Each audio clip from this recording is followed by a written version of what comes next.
So I had this thing all locked and loaded, and then just deleted it because I thought of something else. I better remember it this time around. But good day. Tons of inspiration today. Really fun things to think about. Some good conversations. Coming back from the holiday. Coach the 5:30, 6:30 a.m. Just only the intrepid few, 3 people in there for the 5:30 a.m., which is cool. I love small classes like that, and I think today was just one of those moments where I forgot how good those classes are. You just get a little bit of the yucking it up, and you can always give people just a little bit extra in on those days because there's just you got more resources per porpoise. Resources per person. And the workout was 2 rounds for time, 50 alternating dumbbell snatches, 35 pounds for ladies, 50 pounds for gents, and then 50 wall ball shots, 9-foot target, 10-foot target, and 14 pounds, 20 pounds respectively. That's an all business post-holiday workout. I think that is, for me, I was joking with the class, like I feel like you come back from holiday and you just need you need a green circle. You just need like a cruiser with some nice rollers on it. You're just like looking at the trees. The sun is out shining. You're working up a little sweat. But today was just like skis downhill in the trees, all moguls, just ripping. Quick workout. I think I set the task of the class to get that thing as close to 10 minutes as possible. And they did a nice job today. I was proud of them. I think for this one, for me, unless you have somebody who's like really brand new, what I like about this workout is you try and maintain the 50 reps, and then you have people scale things like the weight. Nobody's scaling wall balls enough in the world. Everybody's like, why can't I do big sets of wall balls? And they're always just like using the 20 pound or the 14 pound. You got to pry it out of their cold dead hands, and they're doing sets of like 5 to 7. You got to start teaching yourself, go lightweight, use that heavy ball. And then, as we were having some funny conversations about this workout today, I was talking to one athlete, and she has just started using the 14, and, it's been cool because she started to kind of check off a couple more RX workouts here and there.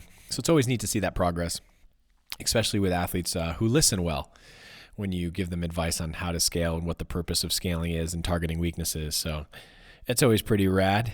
But what we were talking about today is like, hey, one, she had joked like the 14 seems so much heavier than the 12 because it's only 2 pounds. So we kind of touched on the idea of, well, keep telling yourself it's only 2 pounds because you will believe that at some point. If you start thinking like, oh, it's just so much heavier. Well, you're right. It's only 2 pounds. How much heavier can it be? That's cool. And then the next thing was we were talking about don't be afraid to do a 12-pound ball, go back down from the 14, 12 or 10, then go to a 10-foot target. Because that's also a whole new experience. I think it teaches you some things, how to apply the power and the force your body can generate a little bit better, work on your timing, shooting to a slightly higher target. So tons of value there. But CrossFit affiliate programming, just coming in, standing on business post-holiday, throwing haymakers. Not nice, but cool workout. I liked it.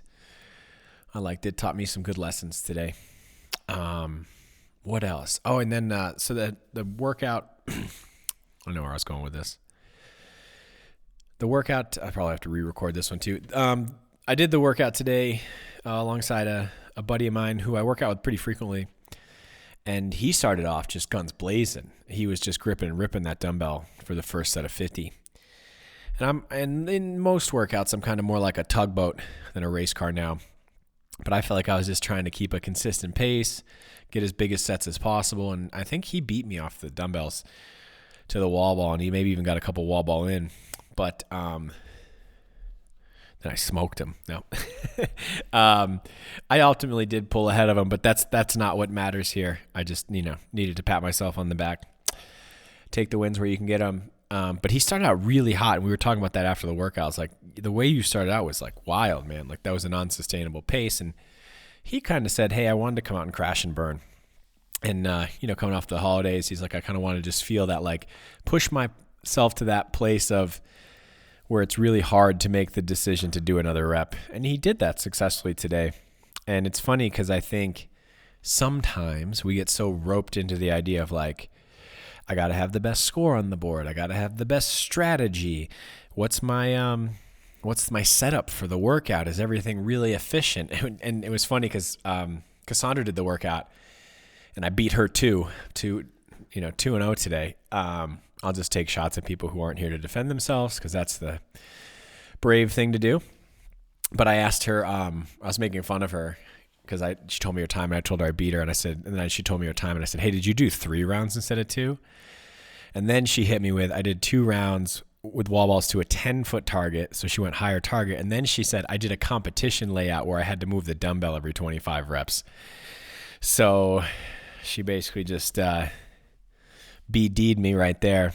But I think that's cool, right? Because it's like you give yourself other little challenges. It's just not always about, could she have been maybe 30 seconds faster, a minute faster if she didn't do the 10-foot target or the competition layout? Probably. But is what she did today of equal value? I think so. And so I think sometimes we get a little too cute with strategies and setups and things like that. And as long as your mechanics are there, I think the crash and burn approach every once in a while is really valuable. Because I think one, you gotta walk that edge to know where it is. You don't find the edge being miles away from it. And the other thing is like, if you drive the race car at 201 miles an hour, even just for a few seconds, and you keep doing that, even just for a few seconds, eventually the 170 miles an hour won't feel so fast. So shout out to that approach. It's kind of like a more, unrefined, old schooly CrossFit approach. But I do think there's a lot of value in it, especially when you got your mechanics dialed in. So that was cool. So it was a good little lesson, good little reminder for the day. And then the other thing I saw was we were chatting today a little bit, and my buddy was saying, I've been waiting. He turned 40 this year, and he said, I've been waiting to, when does 40 catch up to me? When do I feel 40? Which is funny to hear him say this because he put some cool long distance accomplishments under his belt this year out here in Colorado. There's a couple big series of races, mountain bike run race, the Leadville 100, and he completed those. Just did a great job with the series of it. I think it's something really cool. Didn't want to do it until I saw him do it, and was both horrified but also really inspired, and had a new goal in mind. But I was thinking about what he said, and he's like, well, my recovery's a little different, and food affects me a little bit differently, coming off the holidays when you're just basically snorting lines of cookie dough. So I get it. But it made me think about this, and I've had this conversation before with my mom and others, but most prominently I think about it, the one I had with her. Basically, do I feel 40, or am I feeling 39 years of treating myself like a pile of garbage? And I get age takes its toll. Like, some things recover a little slower. Sometimes less sleep doesn't recharge me as much as it used to. But I also wonder, if I had treated my body a lot better in the past, quote unquote better, would I not quite feel, as they say, my age? I was talking to my mom about this a long time ago. I think she had just turned like 60 or something like that, or somewhere in there.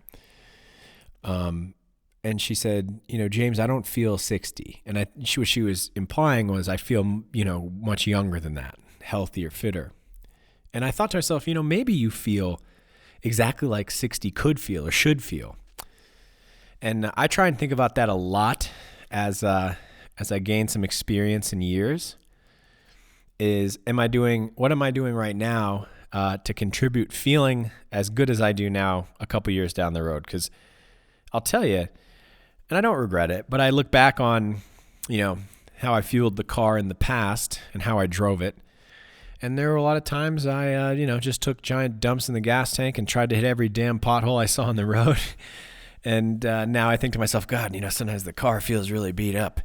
No, I don't think it's because there's a lot of miles in the car. It's because of how I drove those miles, which sometimes that can't be helped. Like I said, you can't just live that Nerf gun life.